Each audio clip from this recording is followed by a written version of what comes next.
Welcome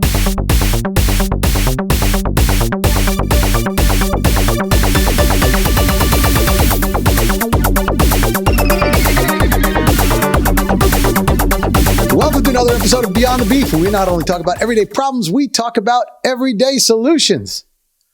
Hey, James. Hey, Bob. How's it going? How you doing, buddy? I'm getting now, so I just hit record, and that's the end of that. Just, and then we catch up a a little bit. Right. You know what I mean? It's all some good. Some of our best work. It's all good. I know we always lose the good stuff, before we hit record. So we just started hitting record. And I had an update. It's been a busy week for me. Tell me about it, buddy. I'm going to tell you about it. And I have a complaint too. So, let's do it. Yeah. Okay. So I had a few things done work-wise. And one of them was I took some trees down. Ooh. Yeah. You remember I told you I was going to do that. Yeah. We talked about that because you had some issues. Tree work. Yeah. And it's weird because I've felt like terrible since I've done it. You've ever taken like really big trees down? You know, not in a long time. I did many years ago, but I want to say almost 20 years ago. I haven't had a big tree. I'd love to have some trees taken down in my yard now, but that's it. Oh, you would? Yeah. But I just can't. I just can't afford it. It's not cheap. But it is amazing to see them do it. Like these guys climb the tree to do it. And oh my goodness gracious. Yeah, it's crazy. Yeah. But you talk about like, this is, I didn't plan to talk about this, but it's funny because there's a guy up in the tree, right? Mm-hmm. And I mean, 100 feet in the air, whatever. These are big old oak trees. And the guy's up in there and he's got it. And so the way that it works is he's attached by pulleys and ropes. And as they're cutting the tree, they put a rope around the branches that they're cutting so that they can direct them in the right place and they fall through. It's really an art form to it. Yeah, it's absolutely incredible. So the guy, no, my God, I look at him like, what kind of they're worth lunatic. Every dollar you spend. Every dollar is like unbelievable, right? Yeah. So this guy's up there and, doing his thing. And there's a few guys on the ground. One of the main guys on the ground, he's on the rope, Mm-hmm. And as the guy's up there cutting the thing, what do you think the guy on the rope is? He's looking at his cell phone. We do this every day, man. It's no problem. It's whatever. He's a younger guy, and I'm like, is this what we've come to? Yeah. I mean, the guy's literally texting while he's, your buddy is 100 feet in the air. I'm pretty sure, I'm glad I got their insurance certificate before they did the work, because I'm like, I don't know what's going to happen. Did you get out there and GM a little bit with that? Where you're like, all right, listen, guys, you got to get off your phone, buddy. You got to get off your phone. You got to watch him. Almost. I was out there, of course, the whole time because I was fascinated by watching this thing. But it is something to see. Yeah. But these two trees. So, I had taken down a couple of trees a few years ago because they needed to come down. They were like right near the house and they were really old and they were not doing well. But then these two were like spindly, but very old and large oaks. Sure. And every time it rained or stormed, I was like, in the basement. Yeah, this baby's coming down. I can't live. Brace forward, everybody. Right. So they came because another branch came down. I was like, you know what? Let's just get this done so I can sleep at night. But I feel terrible about it, man, because they're old. They're like 80 to almost 100 that's the crazy trees. Thing, right? It's like, I got some tree stories. And I don't want to just derail this whole conversation with tree stories, but that's the crazy thing because trees are so old, right? And they're big like that. They take so long to grow, right? They've been there. And then you start, at least I do, start thinking about like what was going on at the time when this tree was there, right? Yes. What did this area of the state of my town look like when this tree was first built, right? Right. Oh, yeah, because you realize kind of how old they are too. Yeah. Okay, so this is, Crazy Bob. Yeah. I do. Very well. Let's hear it. Okay, so you know what I did? To that exact point. So I went to the town hall or whatever, I don't know what it is, and they have all old records of, the properties. Well, I found, I don't know if they do this in every town, but in my town for sure, they had aerial views of all the different neighborhoods. Like, I guess somehow they must have taken it going back to the 1930s. Wow, that's pretty cool. Okay, so I went and I found, now they're all photographs, so I took pictures of each one. And I'm telling you, you could see my house. Literally, it's just like Google Map, right? Google Earth. But you could see my house all the way back from 1930, 1940, 1950, like almost every 10 years or so. Sure. And I could see the exact thing. I'm like sitting there looking to see where are these trees, you know, and where are they? And everything. You could actually see them growing, which only made me feel 10 times worse. Like, just erased 100 years of history in a minute, you know. Yeah, right. Just gone. It also tells me that you've got quite a bit of time on your hands. Quite a bit of time. Yeah, you go to the town hall, looking up town records to see if you can find out when the tree was planted that you just cut down. You know, I really don't have time. Well, I mean, okay, I'm not really going to win that one, but because who could do that? But it's maybe that I put my time in completely ridiculous places. Potentially. Maybe I should be spending it with my kids. That could be something, right? Yeah. I mean, you know, there's other things that could be beneficial. But you know, this is interesting stuff. So I just this question. Yes. Did you look at the map before or after you decided to cut the tree down? Well, I had done this map thing a while ago because I had to do a couple of trees. So this was in conjunction with all of that. But then, yes, when I took these down, then I was like, I remember I had these map pictures and I went and I looked at it. And you looked to try to find a way to make you feel bad about yourself is really what I was asking for. It's exactly right. I was in mourning. I'm literally in mourning. That's what's going on. And I was like, I can't believe that I did this. It's like, I felt like a part of me was like ripped up. But I have to say, it looks fine because there's still a lot of trees around. And and I think I'm sleeping better now. There's a storm coming through, you know. And I would have taken it down anyways. Yeah. Yeah. On my house. Just go with that. Just go with that. You saved your house. You know what I mean? No, but I was telling them, like, my luck is that, you know, I took these trees down and my neighbor has another one and it's not in good shape. So I'm sure like that's going to fall right on my house and these other two trees would have stopped it. Yeah, you loosened something, right? Exactly. You made a clear path for the other tree to come down and take your house Please down. Come on, hit the, oh man. Yeah, I got a quick little funny story on a tree. So I have this giant evergreen tree in my front yard. And it's kind of, you know, it's a little bit off the road. So we live on a little cul-de-sac, right? Little dead end road, probably about, I think there's about 8 to 10 houses on the road as a whole. 8, maybe 10. I don't know. Yeah. Well, same with me. Count. You know, I should probably know this. If I had maps and I paid more attention to things like this, I would know exactly how many houses. I'm one, so I never counted that high to find out. Why bother? If I was like the last house, I would know exactly how many houses are on the road. But I'm the first, so I don't really care. But anyways, we have this evergreen that has James. This is me. See, we are different. So. This tree, though, has grown a lot over the years, right? And you would never let this happen, which is why I have to tell you this. You'd never let this happen. But my wife loves this tree, and it's big, and it's an evergreen. And so she calls it her Rockefeller Center tree. Okay. Oh, that's kind of cool. Yeah, it's cool, I right? like that, yeah. It's nice. So she's really grooming it for Rockefeller Center. She wants it to go big enough so that it can go for, you know, Christmas and be in New York City and do all those things. Well, great thought, great idea. Yeah. Part of the problem is trees don't just grow up; they grow out, right? And it's a little close to the road, right? So the evergreen tree is now covering probably in like half of my road. Half of your street. The street. Yeah, the and street. It's like so low, the cul-de-sac of like the 8 to 10 houses. It's literally angled and into half of the street.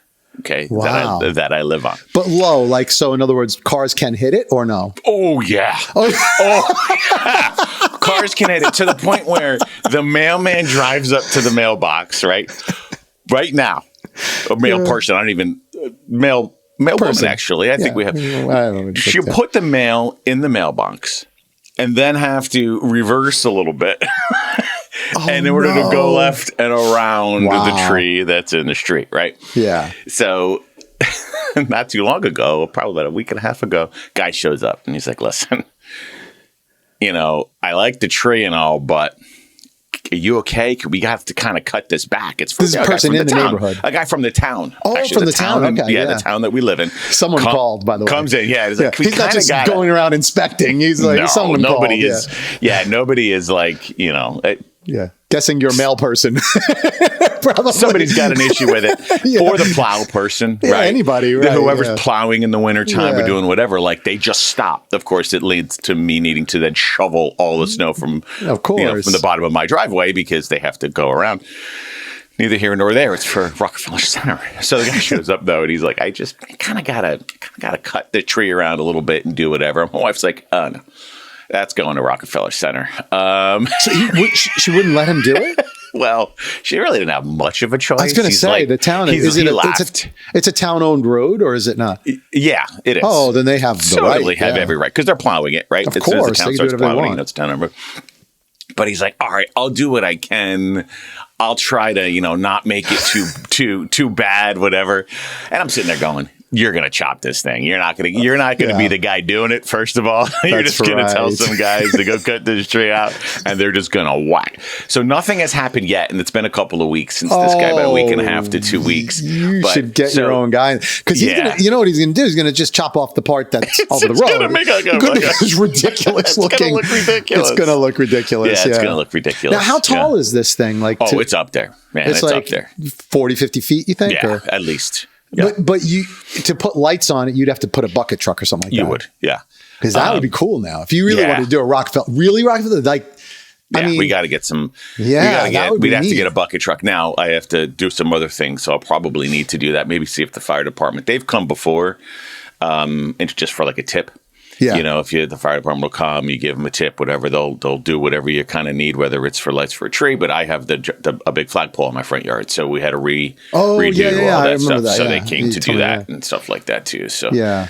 I'll tell you what. I mean, if I had a tree like that, I would probably find a way to put lights on it because I love the holiday lights, right? Yeah, we'll get into that during the holidays. But but I don't really have the equipment to do that. But I know people that do, so that would be cool. Yeah, that'd be cool. But now it's going to be like it's going to be a funny looking tree in a couple of weeks. Right? Yeah. Oh man. Yeah. No, the guy's trying to like rationalize where they're like, well, if you go to Rockefeller Center, I mean, you need a base. I mean, you can't just have the branches go all the way down. So if we cut it up, it's not going to. I'm like, oh yeah, you're going to whack. You're going to demolish this thing. Mutilate the thing. It's going to mutilate it. That's exactly right. Well, that's going to be. We got to keep an eye on that. Yeah, I'll be interested to see that. So I'll let you know what happens. Maybe I'll take some pictures whenever they. Demolish my tree unless I get a guy to do it. Yeah. We got to do more of that, like posting pictures of things we talk about because they're interesting. But so that's my tree stuff, and I'm mourning the trees, but it's kind of good. And so then another thing, this is kind of interesting. So I had, in my basement, I have a bathroom, and of course it's below the plumbing, so you have to have what they call a sewage ejector pump. I don't know. Do you have one of these or not? Or I don't have one, but I know what you're talking about because I looked into it in my basement.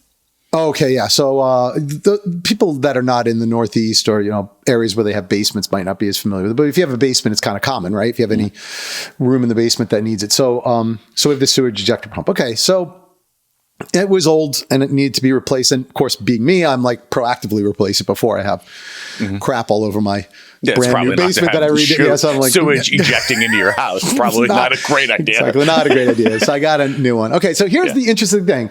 I'm very excited about this thing for whatever reason. I don't know. But okay. So these things have check valves on them, right? Do you know what they do? Like, so when the pump pumps up where it's going to go, there's a valve that opens when the pump is working and then it closes right away so that all the stuff doesn't come back down into the pit, right? So it makes sense. Sure. And they make these check valves in two types. One is a regular check valve that's, not see-through. And the other one is transparent. So it's like a PVC that's see-through. Cool. So you could see, it would seem like it was a cool thing to do. But is that the type that you would want to put on a toilet pump? Like, so I guess you don't need to see the sewage. I'm pretty sure you don't, except somebody did. They put it on there, and I was like, my first reaction is that like what you normally do? Yeah, this is good, so you could see what's going on. Okay, so since they put this thing in, now I have this odd fascination with like flushing the toilet, running back to the pump and to see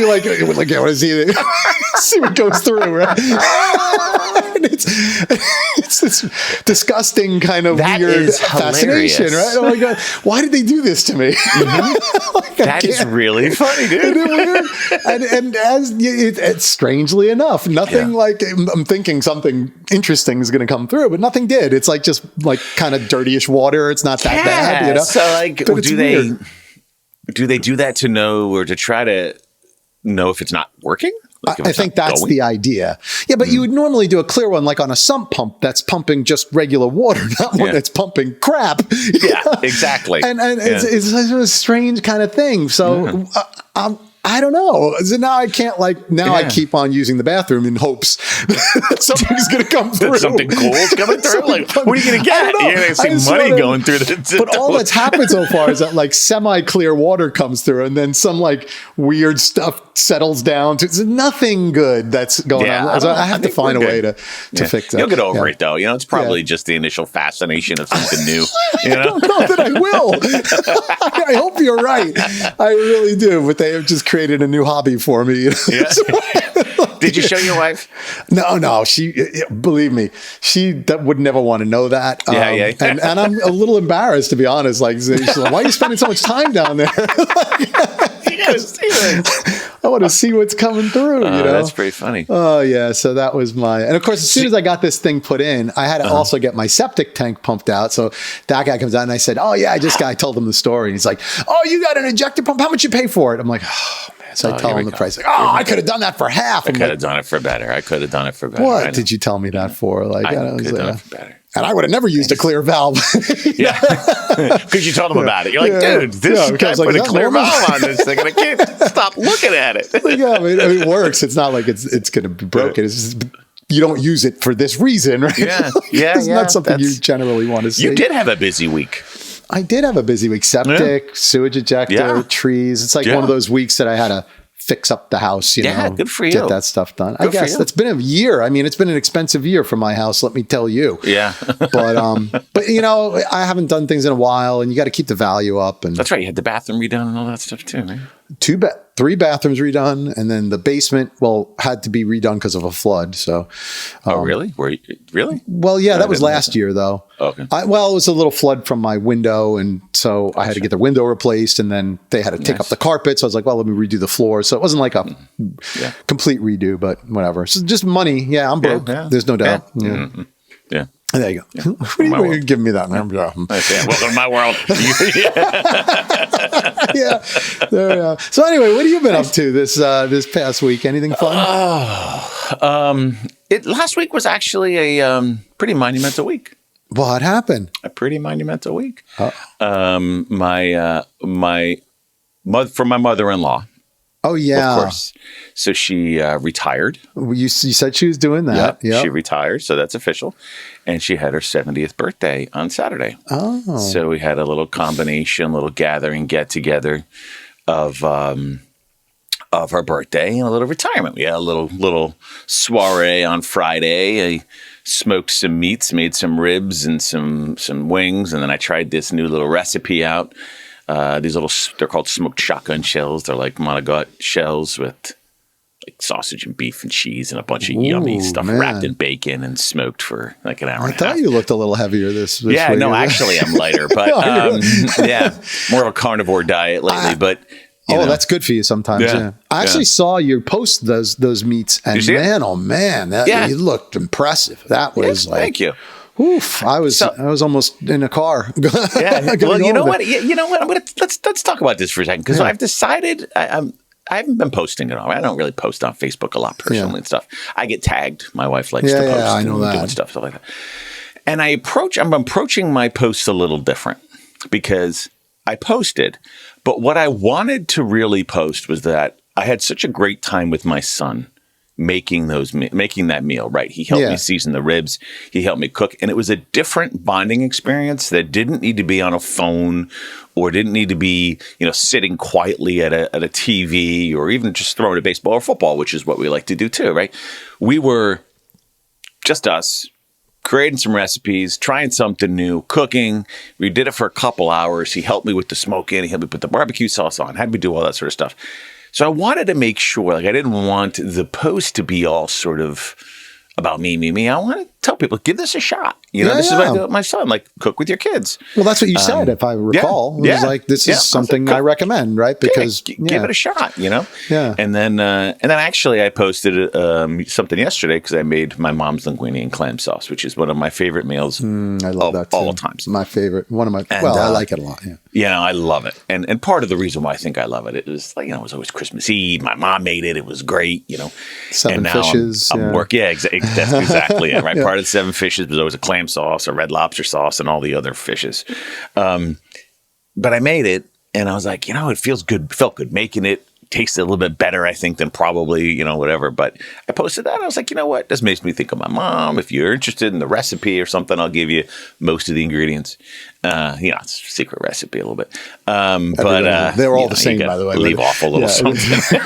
It's like 5 ingredients in it. Exactly. It's not that big of a deal. Leave out the pasta. My grandmother's, leave out the clams, or they'll never know how to make the good clam sauce. Italian food that we grew up on is so easy. It's like there's not that much to it, but everybody's grandmother makes the best. Whatever. And the recipes were are hilarious, right? Because I'll look at some of my old grandmother's recipes, which is really where a lot of this came from. And it'd be like, add a pinch of this, always, add a little palm full of this, and do this, and pinch of that, and I'm like, all right, I'll just pinch, and it's never exactly the same twice. By the way, it's never. My grandmother's meatball recipe, which everyone in the family has been trying to replicate, she never wrote anything down because she literally put breadcrumbs, wet the breadcrumbs, put the eggs in, and then just felt it, right? Yeah, and then, felt it, and then you're like, oh, it feels good. This is right, and you're like, but somehow her feeling it was the same every time she made it. Perfect. Perfect. Every time it's different. Every time for me, it's different. Exactly. So who knows? But they're like, just feel it. If you think it needs more, give it more. And I'm like, I don't know. But you know what that tells you, and I'll tell you why that happens is because that's what they did. Like, she made that every week, probably, right? I mean, my mom will probably correct. By the way, my mother's been correcting me on these episodes. I'll tell you that in a minute. Oh, nice. Yeah, she listens to every one. She loves them. And she, by the way, told me once again to say, tell James he's amazing. Okay. So there you go. I love you, Mom. Yeah, I know just you do. if you're watching now and every other time, right. I love you. I think you're fantastic. And I appreciate all your kind words. But she really does. But at the end of the day, I think my grandma, that's what she did. She cooked every night for her family, right? And I don't think a lot of people do that as much anymore. So she made this recipe probably hundreds and hundreds of times. And so, you get good at it if you practice it that much. For sure. That's exactly right. Now you make it like once every 2 years. You're like, why doesn't it come out the same? Right. I can't make it the same twice. Like, I wrote stuff down this time, though. I wrote stuff down. I thought maybe that would help just in case this one was good. This was my best batch. Well, I want to. That post looked good, really good. So I definitely want to invade your house at some point, and you can cook. I love cooking. But I will say this. We said a couple episodes ago that we were going to, or you, because I don't post, you were going to post some bad things. So you didn't do that. I didn't it's hard, do that isn't yet. it? It's hard. I didn't do that. I did think about it too. I did think about it. And you know what? I don't want, the reason why I didn't, which is interesting, is I don't want to seem like I'm complaining. I look at people that are posting bad things, and I'm like, ugh, keep it in your own house. Why are you posting that online? Your dirty are you laundry. looking for therapy? Like, what do you do? So I have to try to think of the right way to do it. Yeah. It's really tough. So that it doesn't come across that way. And then there's those people that post like cryptic bad things, because they want you to ask, I guess, like, I hate when people walk out on you and blah, blah, blah. It's like, and they could be this big or they could be this big, right? Right. Yeah. Yeah. So it's like, it's a strange thing. Yeah. Maybe that's not the best of our ideas. But I think I can set it up. I can set it up. There's a couple things that I want to do because I'm going to start getting back into some posts and stuff. And I want to post some things that are everyday stuff. Yeah. Right? I also want to, on the beef page, I need to, I've done some karaoke, by the way. I'm going to probably do some karaoke this evening. We're kidless out somewhere. Wow. So maybe if everybody's lucky, I can maybe post, if I can snap my wife a couple pictures of her singing or do whatever, or maybe talk about some songs. I would say videos, but it'll probably get copyright strikes because you're using music. Exactly. Right? But that would be unless even more fun. Unless you let me sing a song from Theater of Life. Oh, yeah, and then we have no copyright problems. I can give you the karaoke track too. Yeah. As I said, do you have it? Oh, it's a real feel good song. I wouldn't kick off the night with it, but I think what song is better than to kick off a karaoke life with a song called Insecurities? Yeah. I mean, it's the perfect karaoke song. And then as I have a couple more drinks, those insecurities go away and life is good. Exactly. Who doesn't want to sing karaoke about death? Which reminds me, we said last week we were going to talk about this too, which is the song Still, right? Yeah. Okay. So that was the new song that I released in May or whatever. And if anybody did their homework and listened to it. So this is an interesting thing, because if you listen to the song, and we could link to that, right? Because it's mine.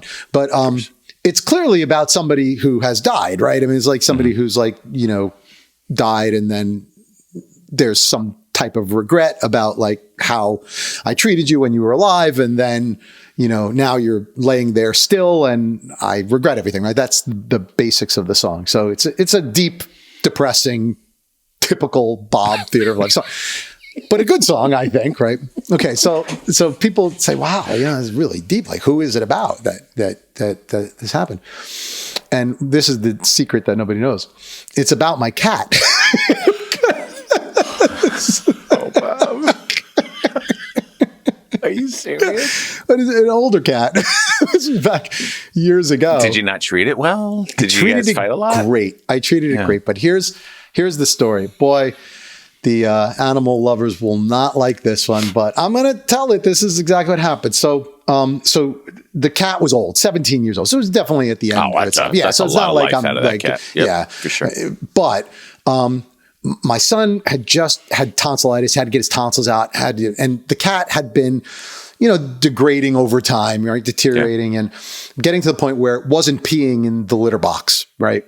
And why do you get a cat? You get a cat because it pees in the litter box, right? Yeah. Very convenient for the owner, right? And listen, I'm not going to lie. That's what it. So anyway, it was peeing outside of the litter box, and it was peeing all over the walls and this and that. I can only imagine. This is not for me, right? This is not for you. Yeah. Okay. Some people may be real patient with that stuff. But I'm not that patient with it. Yeah. So my son comes home and he had a rough surgery and we got to take care of him. And there's the cat, walk in the door, and the cat's like butt down on the molding, just spraying all. I'm like, last straw. We call that last straw. My God. So I'm like, okay, I just can't do this anymore. I'm going to take this cat to the vet and find some solution, right? So take the cat to the vet. Go in the carrier, and my wife's like, yeah, take it and see what's going on. Okay. So I take it to the vet, and the vet says, yeah, well, just, he's got kidney failure, it's the end of his life, whatever else. Yeah, so I said, you don't want to suffer either, right? I was like, what do we do? And they said, well, do you have a room in the house where it can, pee freely? I'm like, yes, it's called the bathroom, but if you can't use the toilet, then the rest of us use the bathroom. There's no other room in my house that I just let people pee. Yeah, sure, just go on the walls there. So what a stupid question, They're like, well, then there's really there's nothing else we can do except really put her down. I was like, okay, I guess, that's what we need to do. That's what we need to do. And, you all flustered and everything else. So, so they put her down. And I came home with an empty cat carrier. Oh my goodness! Were you alone and when you brought this cat? No, my wife was like, "Where's the cat?" I said. So you went to the vet on your own, on my own, because she was taking care of my son. Made the executive decision. I didn't even realize I was doing it, James. I was like, it was a terrible. Again, this is not making me look good at all. This is really what happened. And so I come home with an empty carrier, and she's like, "Where's the cat?" I was like, they said that we had to put. What? Are you 17 years? Are you kidding me? Like you just handed him or handed her over? I was like, goodness. What was I supposed to do? That's what they recommended. They were like, are you serious? I was like, yeah. So she was not happy with me. Oh man. Yeah, I guess there's a couple layers to this, Bob. Right? I don't think the worst part is taking a sick pet because they had kidney failure. The cat was sick, right? Cat was sick, and sometimes it's better, as hard as it is for pet owners, right? As we all know, I'm not a cat owner, but I am a dog owner, right?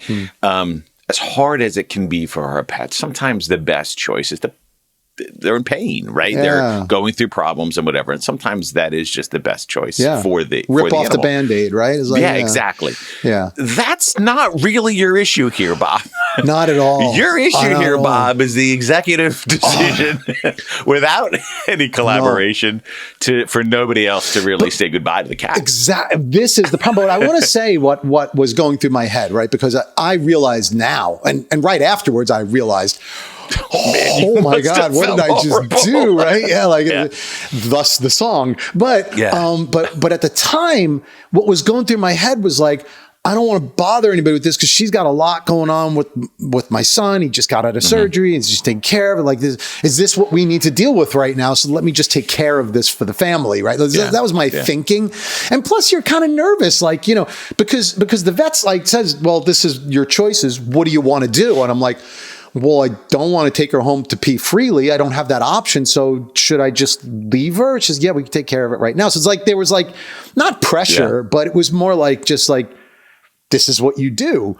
It was almost too easy. It wasn't you didn't have to go through a difficult process to have them take the cat. It was kind of like, okay, because I'm not sure what else to do, because if I take the cat home, it's going to continue to pee in my house. No answer to this. So they led me down this path, and I was like, okay. And it wasn't until I was done, I'm like, I'm going home without a cat, and maybe that wasn't the best choice. So, oh boy, that was not a happy thing. So this gets worse. So believe it or not, I don't know how this gets worse. So now she's mad, right? And she's like, I can't believe you. So she calls up the vet. They're too late, I don't think she had any intention of actually stopping it, but I think she wanted to say goodbye, whatever. Yeah. So now she's like, okay, we're going to do, what could we do as far as getting the ash? She wants to get the premier ash package, right? Because to make up for her idiot husband who murdered the cat. And you're going to give her whatever she wants, by the way, right now. You do. I don't care if they are covered in gold at this point in time. Whatever package. Exactly. Whatever you need. I'll fly to somewhere and sprinkle them if you want. Do whatever you need. Yep. So she ends up getting what I recall to be a reasonable package, but it's, got some things to it, right? It's you get the box, and then it's got they take up a paw print before they, I'm thinking to myself, before? But they said, no, we still have the paw. So before, but she called too late. Yeah. Right. But I guess because they didn't cremate the cat yet. That's what they say. Well, okay. Here we go. Sure. So they're going to do the premier package with the paw print and the box and the urn and this and that. Okay, no problem, right? And a personalized card. Okay. So we get all this. I'm like, at least I was able to do that. Maybe I'm redeemed a little bit, right? You're trying. Yeah. So we go to pick up the remains of the cat, and we're going to take it home, put it in a nice place, and put a little memorial, whatever. Okay, so everything's going to be nice. And take it home, and we open it up, and there's a nice little card written, and it says, so sorry, this is in memory of Kitty O'Toole, and blah blah blah. And I'm like, who? You got the wrong Her cat. cat's name was Frosty.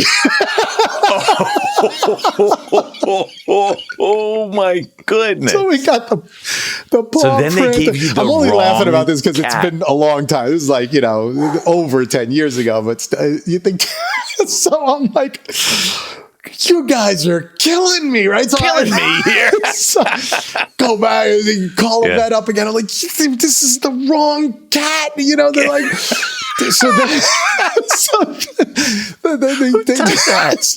this is like divorce papers is what you've delivered me. Yeah, you're basically trying to kill. Yeah. Exactly. You may as well delivered me divorce papers. My son, by the way, by now is healed. He hates, everybody's mad. He's crying in the corner. Nothing good. I've gone ahead and told foolishly people at work this story, and they're all laughing out. They love to rip you. An amazing thing, right? Okay, so I say, look, this is the wrong cat. You got to find my cat. And they say, oh, no. That was just a mistake on the card. Everything else is right. Oh my goodness! Like, there's no way. So somebody else has Frosty at this point, of course, and they're like, just my thought just process. Change the name. Yeah, what I really think is that they have like just this standard paw that they put in, and then they have a bunch of ashes that they put together. And do you think they're really cremating one cat at a time? Of course, by the way, yeah, that's what they want you to think, right? Little cremation chamber with one cat. So once I realized the big picture that it really doesn't matter, it's just like, give me another card and we'll call it a day, right? And so they did, and that was it. But this is my legacy. And so, of course, all these feelings, I felt really bad. I mean, it really did. I felt horrible that I did you wrote a song about it. And so I wrote a song about it, and that was the song. I felt really bad also that I felt like I didn't give the cat a chance. Like it was so disposable. Like, would you ever do that with a human? Like you take grandma to the hospital and she's peeing, for like, okay, take care of that for you. Like, it's just a weird kind of a mix of emotions, like you wouldn't do that with a human. And so, it's weird. Mm-hmm. Yeah. And not to make you feel any worse. No, please don't. I do have a friend that unfortunately just had to they had a small dog. Yeah. And they just had to put her down. She was 18 years old. And for the last... That's an old dog. Yeah, very old dog.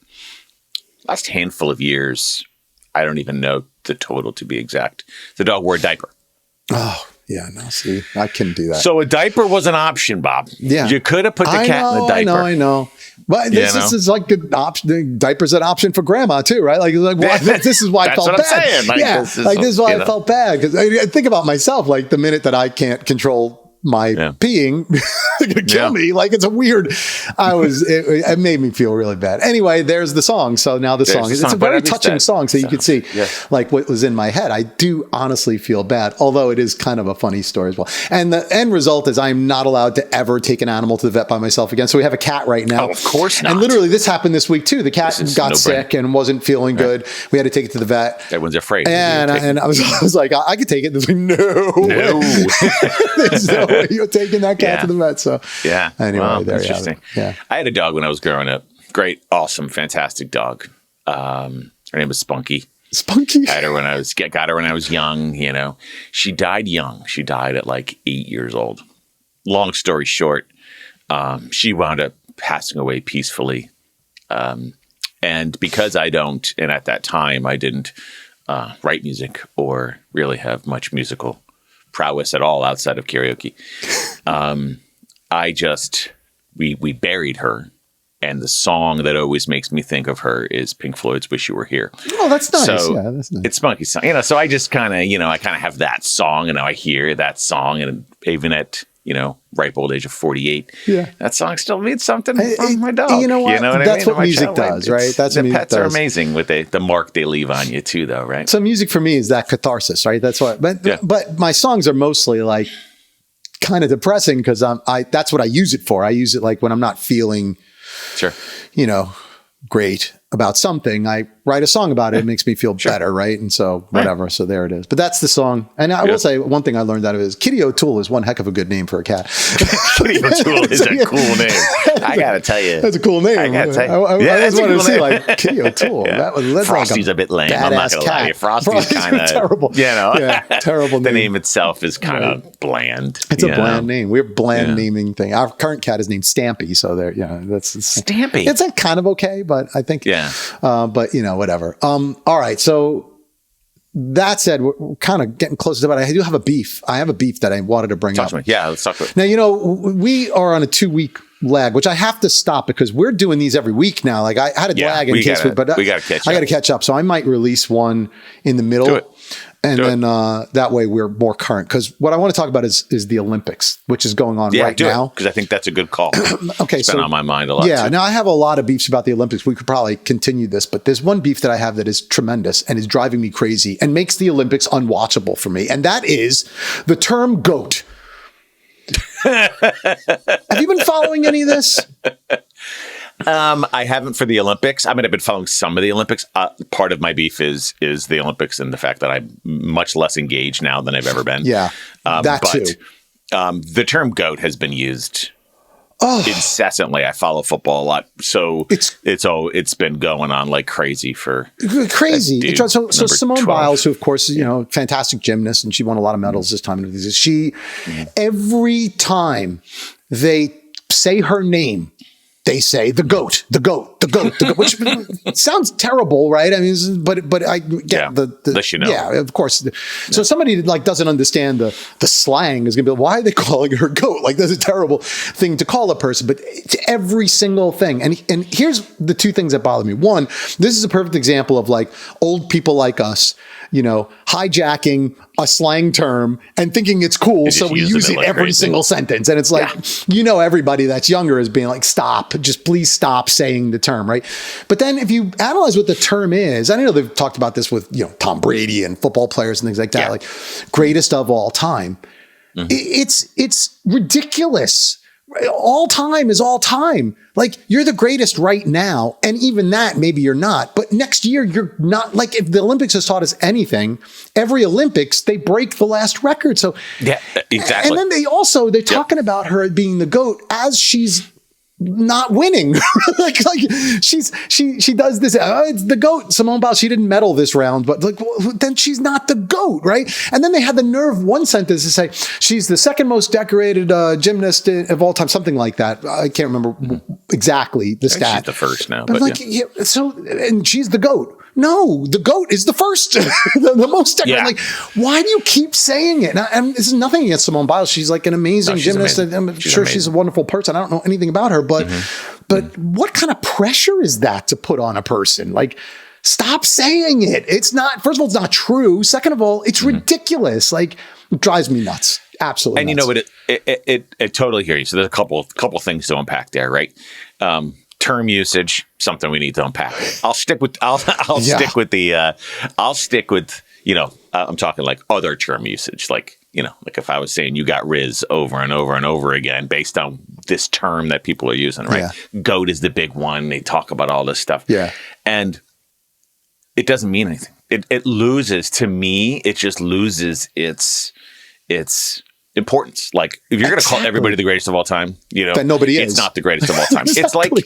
It's like have you seen Elf? You've seen Elf. I love Elf. That's my favorite. So when he sees the sign in the window that says the greatest coffee, the world's greatest coffee or something like that, or New York's greatest, and he's like, oh my god, it's the greatest coffee, right? Congratulations. I love that scene. And it's like no, like it's not really. So everybody's being called the GOAT. No one's really the GOAT that they're talking about. Nobody. Right?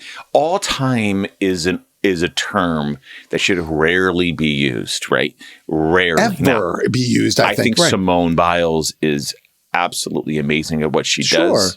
I am shocked when I see what she can do and what happens and the work and her background and where she's come from is amazing. Her story is really just amazing. Yeah, and she's great. My stepdaughter's a gymnastics person, so that's the one area where we did watch, right? But to call everybody the GOAT, to say it it's not just a Simone Biles thing, to say it every time you see somebody do great, oh, they're the GOAT, they're the greatest of all time, it's the greatest it's ever been, right? This, and this. It means that really nobody is, right? Yeah. It's just because you're calling everybody that. No, of all time. Exactly. All time is all time. Like she's the greatest up to this point, maybe. And it's all debatable. All debatable, especially in gymnastics. I'll tell you, there's something I don't understand about gymnastics, and this is like, so if somebody does a routine, they do their flips and things like that, and then they don't land perfectly, they flub it or something like that. My thought process is, okay, they messed up, and they're going to get points deducted. Yeah. But then those people end up winning over other people who looked like they did it perfectly. Oh, that's because it's more difficult. So I'm like, so wait a minute. So if we attempt something that's more difficult but don't do it, that's going to get more points than doing something less difficult perfectly.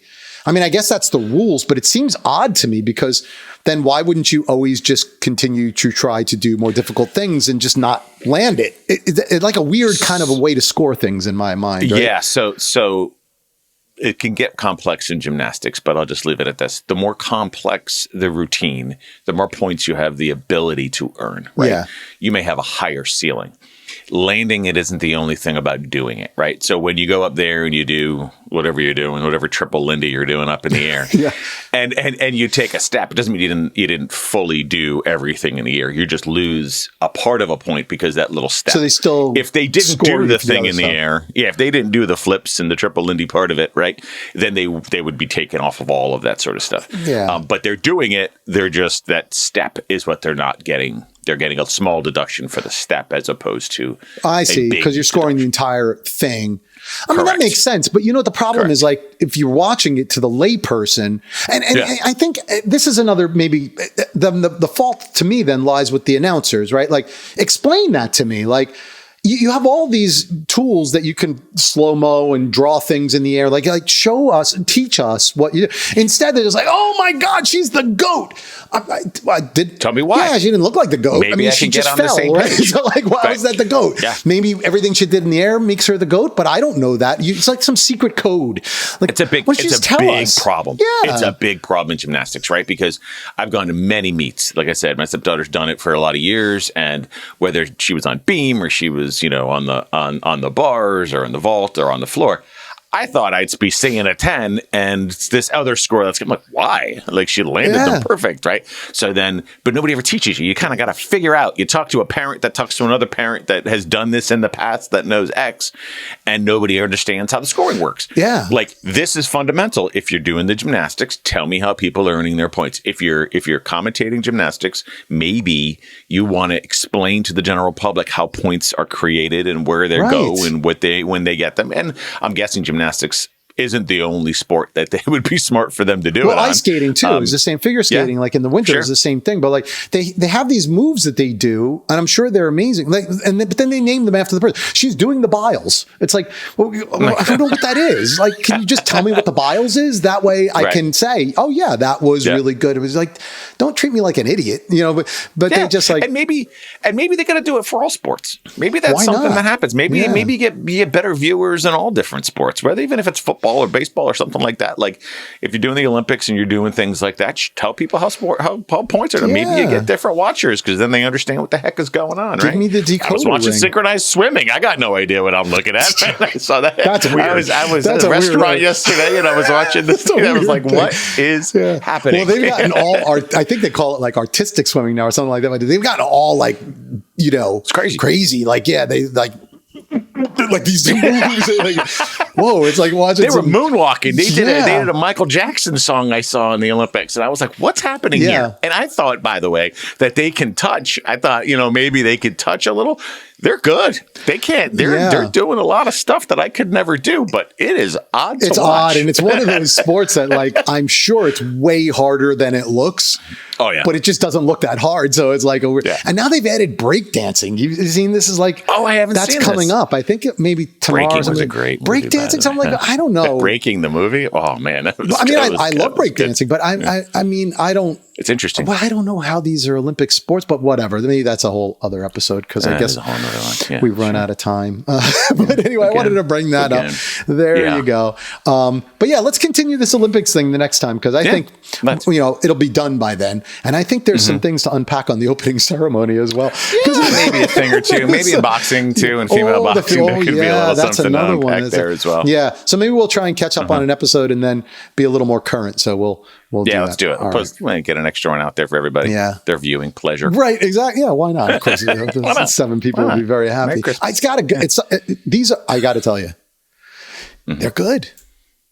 I think they're good too. And the people that listen to them, like that, I find them Thursday mornings, like they're actually doing. They call me up and they're like, "Oh, this was a great one." I'm like, they're like, I look forward to it. I'm like, wow. Maybe there's something. My wife does. I know. I don't know. Yeah. By the way, your buddy posted a comment. I'm going to be touching base with him. The guy that the hero. Oh, he did. Yeah. He says he's got some good capo stories for me. So he does. Well, I got to sneak in. Got to sneak in some of those sometime soon. He's a good dude, but he's got a lot on me. Yeah.